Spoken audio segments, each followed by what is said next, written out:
Hello, everybody. Welcome to BeerSmith Podcast number 74. Great show for you today. We got Charlie Bamforth coming on. He's going to be talking about flavor stability. I think you'll really enjoy that show. For announcements today, I just have updated all of the BeerSmith 2.2 desktop videos at beersmith.com/video. And we just launched BeerSmith 2.2, which you can find at beersmith.com if you haven't downloaded your free trial version yet. So go to beersmith.com, and if you want to learn more about how to use it, go to the BeerSmith video link at beersmith.com/video. Another announcement, of course, I got BeerSmith Radio out now at beersmith.com/radio, where you can listen to all 74 podcasts that we've put out and enjoy those 24 hours a day, streaming around the globe to your mobile device, your phone, your computer. You can listen to them just about anywhere. Next, I'd like to mention our sponsor again, Critter Cutter at crittercutter.com. And they make these great little devices that, it's basically a combination bottle opener, bottle cap turner or bottle cap opener. It's a cutter for cutting boxes open. And, I've been carrying mine around for several weeks. I'm really enjoying it. I'm holding it up for those of you that are on video. So again, you can pick up yours at crittercutter.com. That's crittercutter.com. Fits neatly on your keychain. And please thank them for supporting BeerSmith. If you do get a chance, drop them an email or something. And now, without further ado, let's jump into this week's episode. Today on the show, my guest is Dr. Charles Bamforth. He's a professor of brewing science at the University of California, Davis. Charlie previously worked at the Brewing Research International and for Bass Brewing Company. He's also known worldwide for his work in brewing science. And Charlie, it is great to have you back on the show. You've been on a couple times before. It's very nice to be back. Always a pleasure. How are you doing today? Very good. Very good. It's nice sunny California here. We're still with a bit of rain, though. That's what we're still in the middle of the big chill up here. So we'll give you some heat. You give us some water. We'll be okay. That'd be great. Well, Charlie, you want to talk about beer stability today, particularly flavor stability. Why is flavor stability so important for both commercial and home brewers? Because I think it's important, I think, for the brewer to know what the beer is supposed to taste like and to expect whoever's drinking that beer to be tasting something that is how they intended it to be. So for most beers, it's a case of the fresh beer and the beer as first produced. That's how it's supposed to taste, and it kind of deteriorates with time. So if anybody's tasting the beer when it's aged, it's not the beer that they were expected to taste. And not only that, I firmly believe that stale beer actually is not as drinkable. If you've got off flavors in the product, it does tend to detract from the drinkability of a product. And so I believe that it's important we identify what our beer is supposed to taste like and try to keep it tasting like that as long as possible. Yeah. You found some interesting research on consumer indifference as well as how that relates to brand loyalty. I was wondering if you could talk about that. Well, yeah, it's an interesting piece of work we do. I mean, I did have my eyes open to an extent, balanced against what I've just been talking about. What we did was take a very famous brand of beer, and we took a batch of it and we stuck it in the oven and we cooked it. And, of course, as you know, I only ever talk about Celsius or centigrade, so you're going to have to do all the calculations yourself. But we stuck it in the oven at 30 Celsius for a month, so it was nice and cooked at the end of it. And then we chilled it down and we presented it to people alongside the non-aged beer. And we did it in the way we identified the beer was to put the beer onto mats that had the brand label on them. So first of all, we took the two beers, the fresh beer and the stale beer, and we put them onto two mats that both had the identity of this brand. And there was a 50-50 split. 50% of people preferred the fresh product and 50% of people preferred the stale product, which opened my eyes. And then we did exactly the same thing, the same two beers, but this time we just put them on plain white beer mats. And there was a 50% preference for the fresh and a 50% preference for the stale. And then we took the stale beer and we put it in both glasses so the people exactly the same beer, but put one on a mat that was plain and one that had the brand on it, and there was a 2-to-1 preference, a 66% preference for the stale beer. Wow. But then, let me backtrack. I need to revisit that. I got that wrong. What we did was take the stale beer in both. Yes, I got it right. In stale beer in both, and we put one on the plain mat and one on the branded mat, and they voted 2-to-1 for the one on the plain mat. So brand loyalty. And then we took the fresh beer and we put that in both glasses, so it was the same beer in both, and we put one on a branded mat and one on a plain mat, and they voted 2-to-1 for the one that was branded. Wow. So people, they recognize the brand, they say, well, that's the brand, that's what I want, and that is more important to them, it seems, almost, than differentiating between whether it's fresh or whether it's stale. And the company concerned, when I told them what I'd done, they said, Charlie, why did you do that? And I said, it's because I'm curious. And so it confirmed that freshness is important, but the brand identity is very, very important as well. Yeah, obviously. So quite a bit of brand loyalty there. There's been a number of attempts to characterize the aging of beer in terms of flavor compounds, chemical compounds, and so on. Right. And you mentioned that most of those haven't turned out all that great in the long run. Why is that? Well, not really. It's very difficult, and the reason is that when you talk about flavor stability, you're not just talking about one thing. You're talking about a whole bunch of different changes that can take place. So you get the development of some types of flavor, like cardboard and paper and catty and so on, harsh, straw-like. And the ultimate insult, sherry-like or wine-like.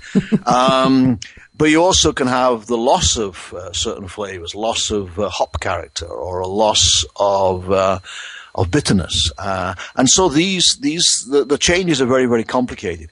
And not only that, some of these flavor compounds, the materials that give beer the flavor, they're present at very, very low levels. So the changes taking place in a whole range of different chemical species at comparatively low levels. So it's a huge challenge. And you can't just measure one thing and expect it to tell you everything about instability of beer or flavor instability of beer. And that's why it's more important, in my opinion, to judge flavor stability organoleptically, by taste and smell. And understand it that way, rather than try to measure individual chemical substances, because you ain't going to be able to measure them all. There's too many. Huh? There's just too many. Yeah. And I think he also said that some of these things have a pretty low flavor threshold too, right? Well, they do. The one that most people, most scientists talk about is something called noninal, which smells of cardboard, and it's got a flavor threshold of 0.1 part per billion. In other words, 0.1 micrograms per liter. It's tiny. So any change, the development of that at very, very low levels is going to manifest itself as flavor instability. But, noninal is not the whole story. And so many scientists have just focused on that. And yet, even if they sorted that problem out, there's lots of other changes that can take place that they're not attending to. So, for flavor stability, if you're concerned about flavor stability, how do you go about, consistently in an objective way tasting the beer so that you can monitor that? Well, you do need to be familiar with your product. If you're on a sufficiently large scale, you have your flavor profile, you know what the beer is supposed to taste like, and you'll have a panel of tasters that are there and they're looking for aged characteristics in the product. If you're a one-person show, then again, you should be familiar with what you're expecting the beer to taste like, and you should be looking for any detraction, any shift away from that, what we call a standard flavor profile or fingerprint of that product. So tasting is very, very important in this. And actually, if I could plug something, I've just brought out a book through the American Society of Brewing Chemists. Sure. And that's called Beer Flavor. And I say a lot there about how to train as a taster and how to get trained and what to do. And indeed, the next volume in the series will actually be directly focused on freshness. But this one starts the story on flavor, and you can get that from the website of the ASBC. ASBC, okay. Yeah. Well, when do we decide that a beer is actually stale? How and when do we decide that? Well, you decide it when it's beyond the pale for you, if you pardon the expression, but beyond expectation. And as soon as you're detecting a lack of some character or the appearance of something which is undesirable and unacceptable to you, then you know that the flavor life has been basically it's gone, and you've lost the freshness in that particular product. And it will differ from beer to beer. Some beers are going to be more robust than others. What I used to say is that these gently flavored products, they'll probably be more obvious in terms of flavor and stability because they don't have a whole heap of stuff to hide away some of the flavor changes that are taking place.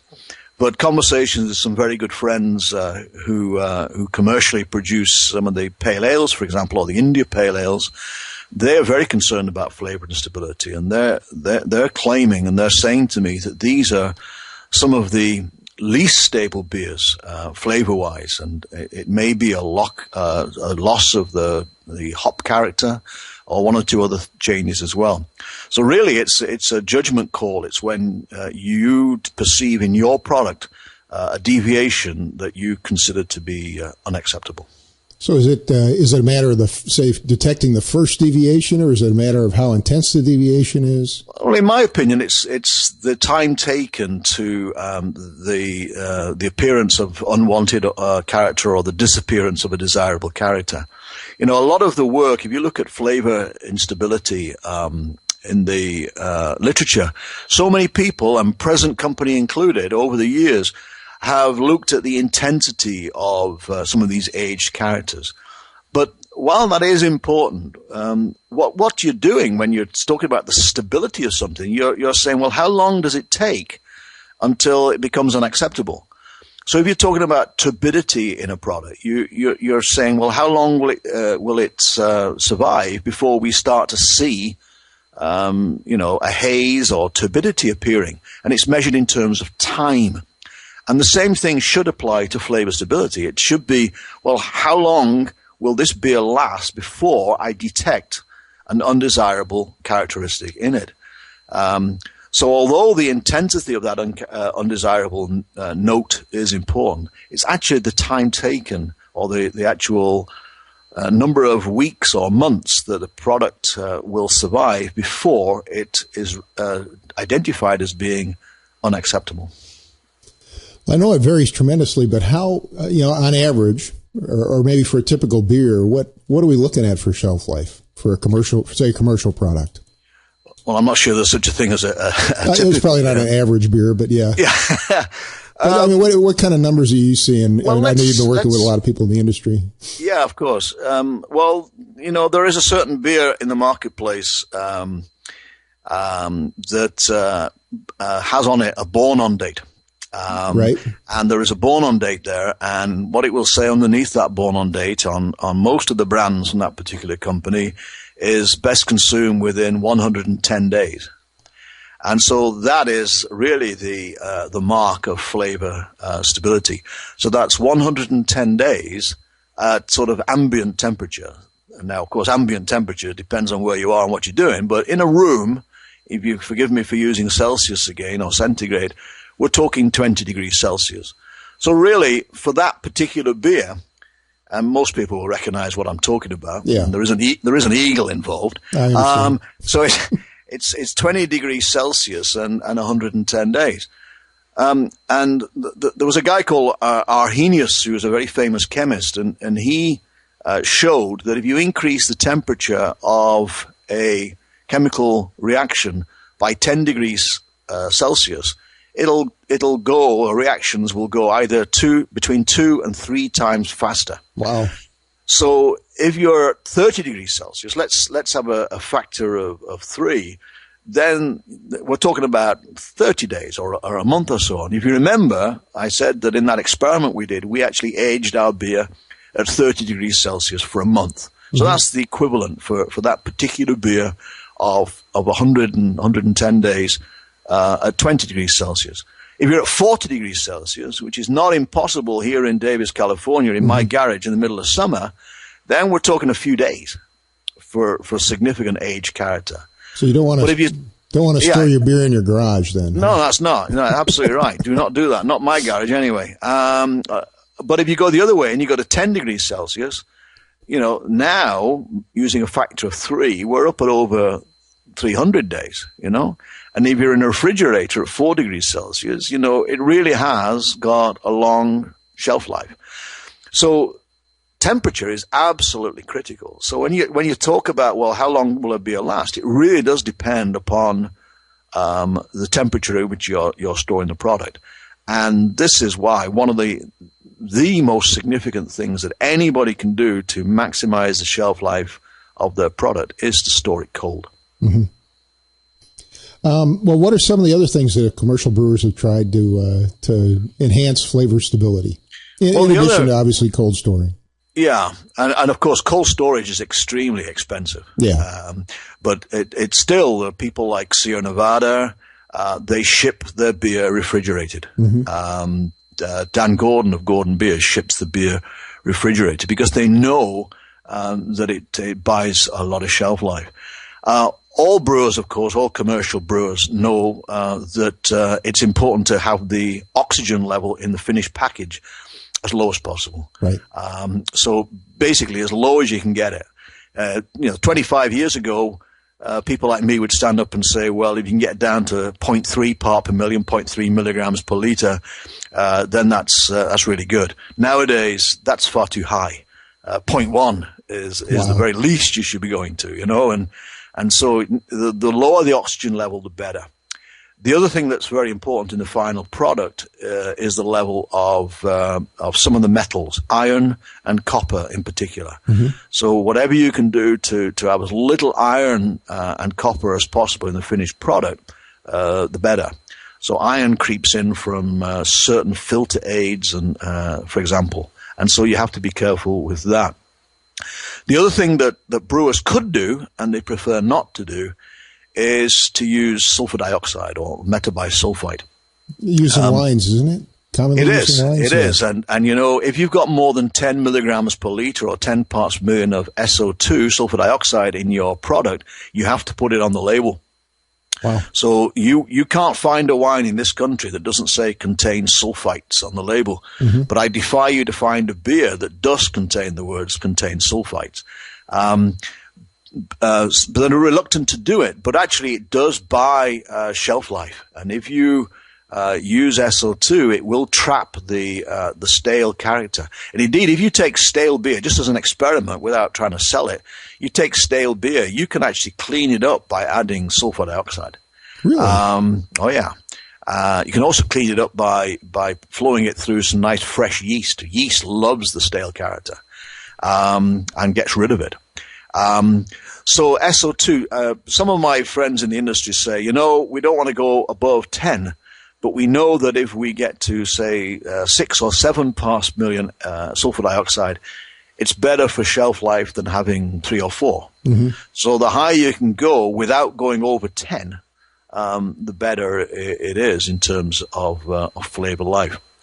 Now, I mentioned yeast, and of course this means that if you've got bottle conditioned beer, the yeast does provide some protection as well. And of course, the last thing is the actual nature of the package itself. A lot of people hate to hear this, but beer packaged in a can has got a longer shelf life than beer packaged in a bottle, because no air can creep into a can, but air does creep in between the neck of the bottle and the crown cap on the bottle. So the tighter the seal on that bottle, the better. And that's why some people like Sierra Nevada went away from the twist-off to the pry-off crown corks because it gives a tighter seal. And some people are using scavenger crown corks that actually scavenge the oxygen as it tries to. That was a question I had for you. It's fairly common in homebrewing to use oxygen. They call them oxygen gathering caps or whatever they are. That's right. You think that's a good idea or no? They cost it is a good idea. A few dollars extra, but they do, and it is a good idea. But you know, if I had the choice between buying those and buying a bigger refrigerator, I'd buy a bigger refrigerator. Okay. In the paper you sent me, you mentioned some of the major events when you're creating beer, and you sort of you start at the mash and walk through the boil and so on, and describe some of those events. I was wondering if you could maybe share some of those for the audience as well. Yeah, and you know, I could keep going for hours and hours on end, so I'm not going to do that. But there are certain key things that people have been looking at, and again, it comes back to what I was saying earlier on about people focusing in fairly narrowly and too narrowly. And what a lot of people have done, they focused in on this noninal, and they say, well, the noninal comes from the oxidation of the unsaturated fatty acids, the non-saturated fatty acids. And they've even gone further than that. They've focused in on an enzyme called lipoxygenase, which is developed during the malting of barley, or the germination of barley. And of course, what they're trying to do do like they do with everything else, go back and blame the maltster, you know. If somebody's going to be, let's blame the maltster. It's got to be their fault. And so there's a lot of attention to, you know, there's one company that's now got barleys that no longer have this enzyme. And really? they claim that the beer is fresher. Did they genetically modify them or something, or what they do? No, I think they're mutants that no longer contain. So I don't think there's nothing been introduced by genetic modification. It's just been eliminated by mutation. And then they say, well, this enzyme works better at lower mashing temperatures, and therefore it's better to mash in at higher temperatures. And the worst possible thing in the world you could have is decoction mashing, splashing stuff from vessel to vessel, and so on. And then you know, there's all this attention on whether you should allow oxygen to creep into the brew house and all this.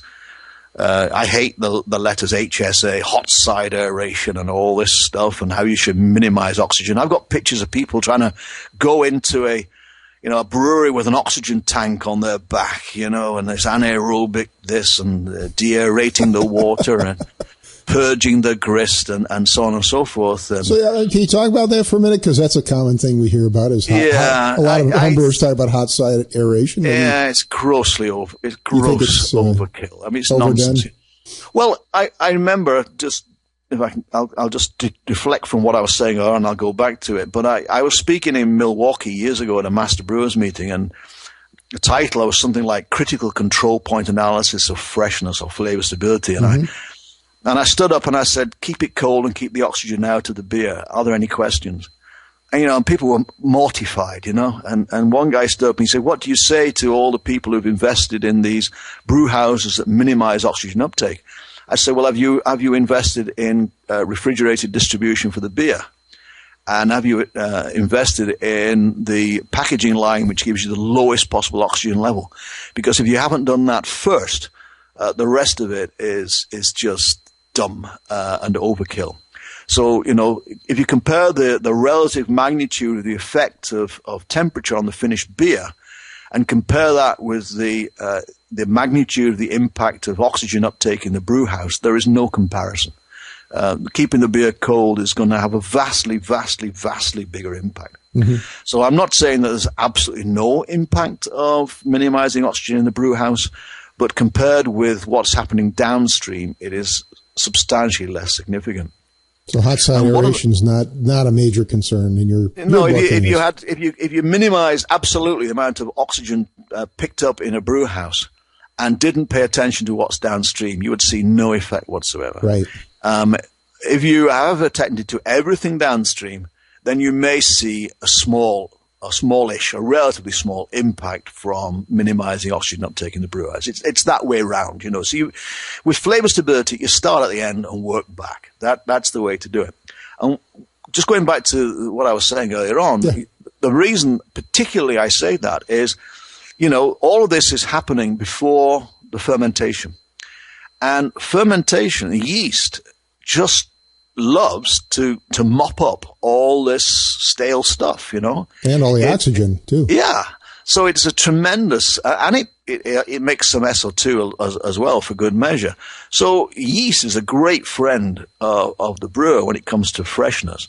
And so, you can almost argue, and it has been argued, that you might even want to encourage a little bit of oxidation in the brew house, so that, then the yeast will clean this thing up. Now, I think the common sense thing to do is, all right, don't go whipping oxygen into the brew. Do the sensible things, but trust in your yeast and make sure the yeast is healthy and vigorous and does its job, not only producing alcohol and carbon dioxide, but also producing the desirable flavors and getting rid of some of these undesirable ones as well.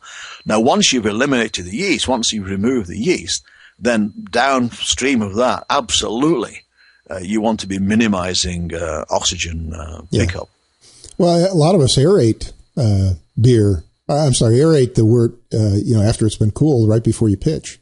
Yeah, absolutely. And of course, if you don't do that, the yeast suffers. I mean, the yeast needs some oxygen to make its membranes.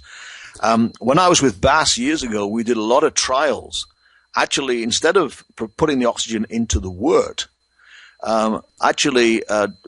injecting, if you like, the oxygen directly to the yeast. So if you weren't oxidizing the wort, you were giving the oxygen directly to the yeast. And the idea was, well, in that way, you'll minimize oxidative damage to the wort and potential staling.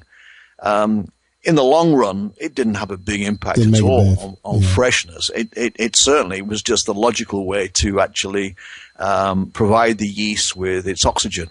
At the end of the day, though, actually trying to get all of the individual yeast cells access to the oxygen they needed in a thick yeast slurry was not very easy. So really, I mean, it didn't, Bass didn't run with that commercially at all. It was all done at the experimental scale.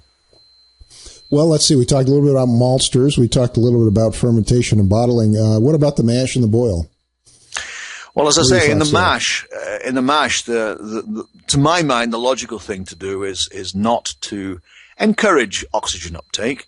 I've said already, I don't think it's had a huge influence, but it doesn't make sense to splash it in excessively. So it's all about gentle fills and gentle transfers and so on. I'm sorry, I was actually talking more about freshness in general, though. What are some of the critical control points? That's what I'm saying. If you're not going to introduce oxygen at that point, then don't do things gently. Yeah. Some people talk about about using deaerated water. Some people, and I know at least one significant brewing company does this on a commercial scale. They actually purge the grist, the milled grist, and they purge it with nitrogen, drive off the air. And they believe it has a beneficial effect. So who am I to doubt that? But if I was to choose one of those two things, I would do the latter. I would purge the grist. Because there's a lot more oxygen in that milled grist than there is in the water. But again, I personally think, certainly on a small scale, it's very much overkill. In terms of boiling, then again, there's a balance at play here between the volatilization, the purging off of unwanted materials, but also, there was a significant amount of work in Germany looking at the development of some sort of cooked characters that can be brought in by intense heat treatment. So you're actually doing, you've got a balance going on there. We talked a lot about oxygen. Other compounds that might get introduced as they're flavor related as we're brewing. I was wondering if you want to talk about any. Repeat the question again. What I'm sorry. We spent quite a bit of time talking about oxygen. I wonder if you want to talk about any of the other compounds that are significant here as we're going through the brewing process. Well, the most significant thing will be, in terms of metal ion pickup. Any risk of introducing iron or copper. So, of course, this focuses attention on copper brew houses. Copper copper is attractive, very pretty and so on, but copper brew houses do dissolve progressively. I'll never forget being in Bangkok once, stood underneath a kettle, and the work was dripping, boiling work was dripping out of the bottom of the kettle, which is kind of alarming. So the copper does leak in, and that copper does potentiate staling reactions, there's no question. The balance on the counter to that is copper does bind sulfur or sulfury characters, sulfidic characters.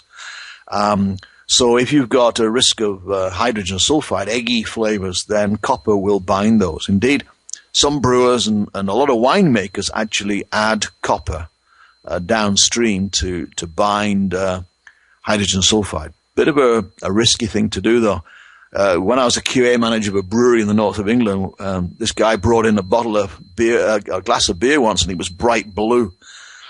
And I said, "What's that?" He said, "Well, you're the PhD guy, smart-ass PhD guy. You tell me." And he said, "All I know is it tastes fine. I've just had a pint." And he'd overdosed the copper that we used to mop up the traces of sulfur. He'd overdosed it about 10,000 times. He had his stomach pumped. So we decided the safer option was then not to add copper.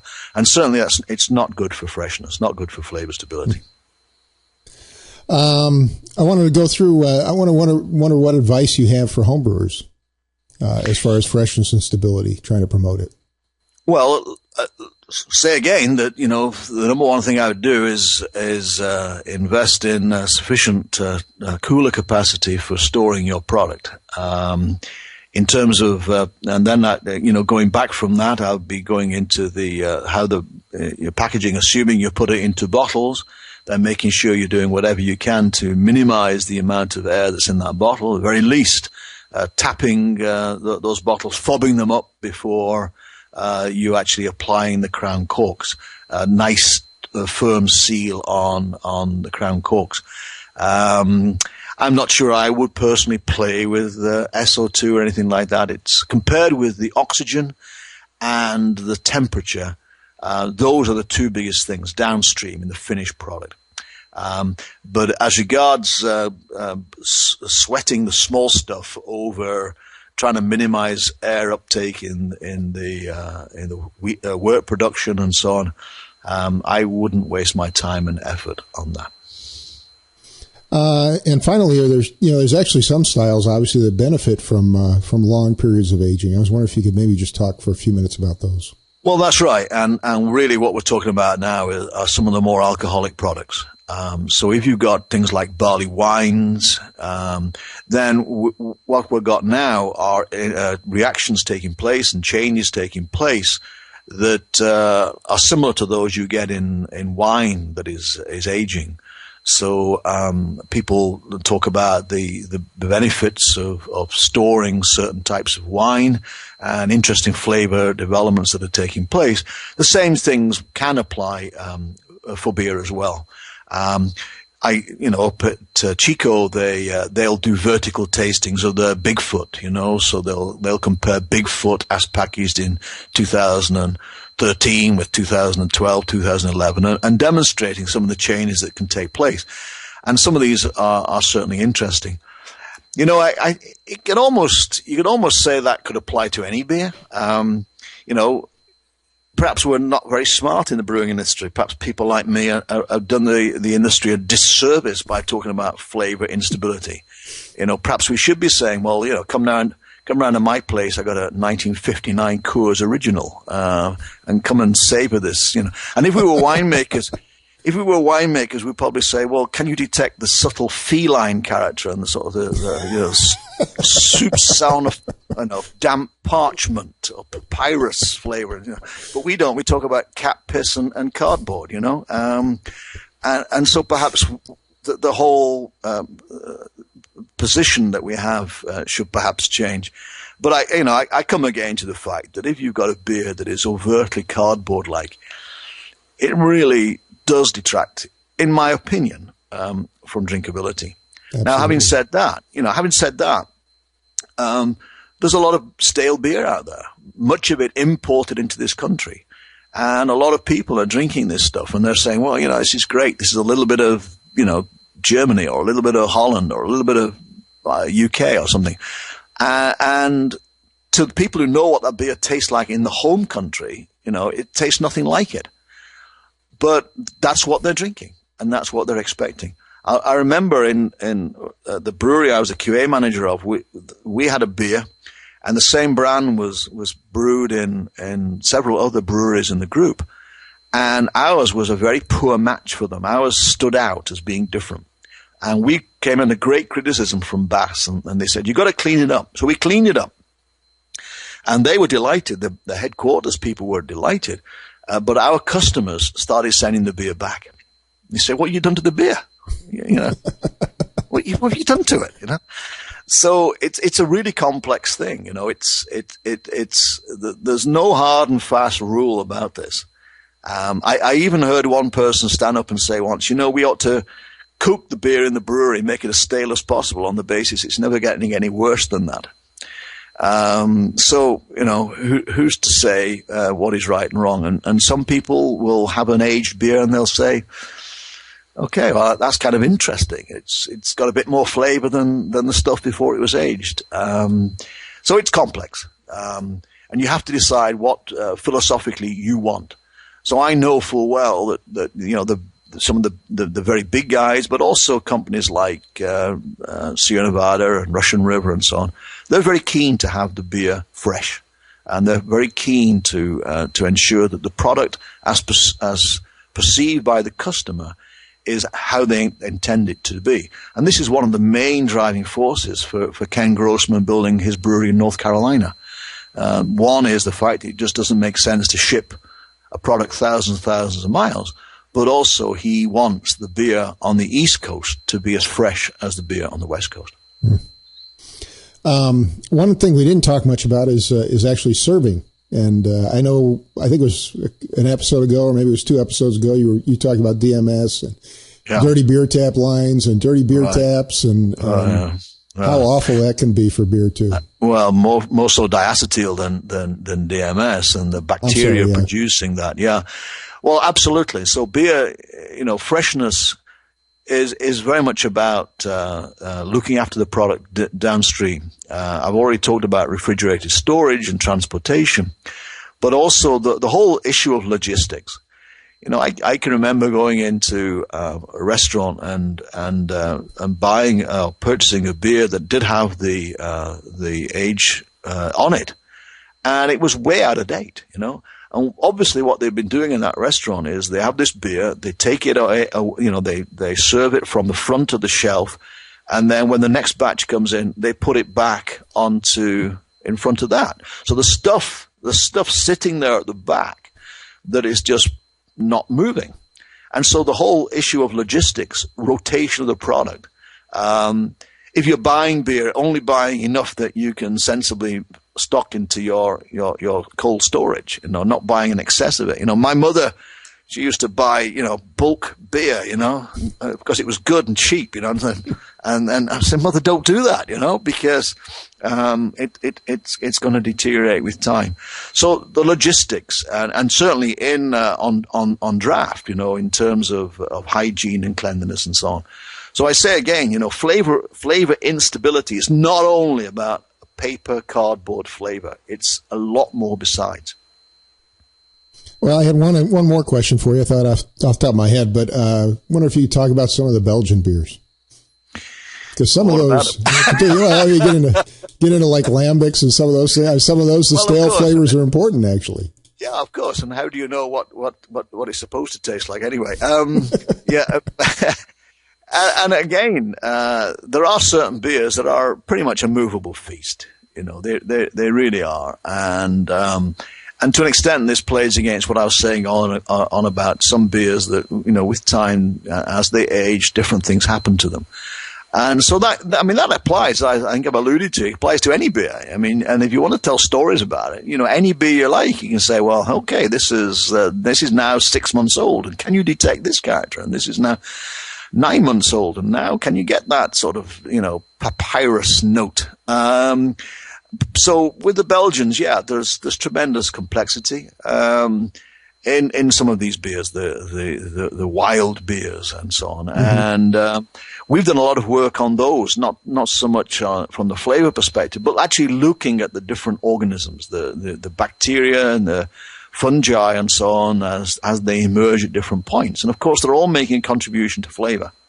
So it's very complicated, but of course fascinating, and like, as in all things, a damn sight more interesting than certain other types of alcoholic beverage. Yeah, I'm always interested when they start with stale hops, and then they let it sit around for a year or two, and then maybe blend it with some other stuff. Yeah, and of course I would be remiss not to mention what used to happen in England. I mean, they used to have stock ale in breweries in England, and beer that was stored and aged in the brewery, and that will be blended into other production going out there. But of course, back in those days in the UK, there wasn't the same understanding, or indeed not only the UK, anywhere, the same understanding of what was happening and so on. And so this was their attempt to introduce some degree of standardization of flavor into the product. So aged character has been historically a feature of a number of beers. It's only, progressively over the last, 30, 40 years that there's been this real focus on trying to minimize that flavor change. For the simple reason that it, age character can detract from the drinkability of many products. Sure. Well, Charlie, is there anything else you'd like to add on this broad, very, very complicated topic? Not really. It is complicated. It's a serious challenge, and of course, it's a very difficult research area. There's a lot of attention that people have paid to it. If you go to people like Sierra Nevada, they're using things like electron spin resonance spectroscopy to make measurements, and so there's a lot of sophisticated science being thrown at it. But a pain of repeating myself. At the end of the day, it all comes down to how you package that beer and how cold you store it. Finally, I just want, since you mentioned your book, you want to say a few words about your book? Well, as I say, it's a series from that we're publishing with the American Society of Brewing Chemists, and it's basically a series of troubleshooting guides, a bit like car manuals, where you sort of look at it and say something's going wrong. What can I do to correct that? The first book in the series was foam. The second one's just come out. That's flavor. And the next one, which I'm working on right now, is freshness and flavor stability. So hopefully that'll be out in a year or so. And then there'll be one on appearance, color, haze, and so on, color.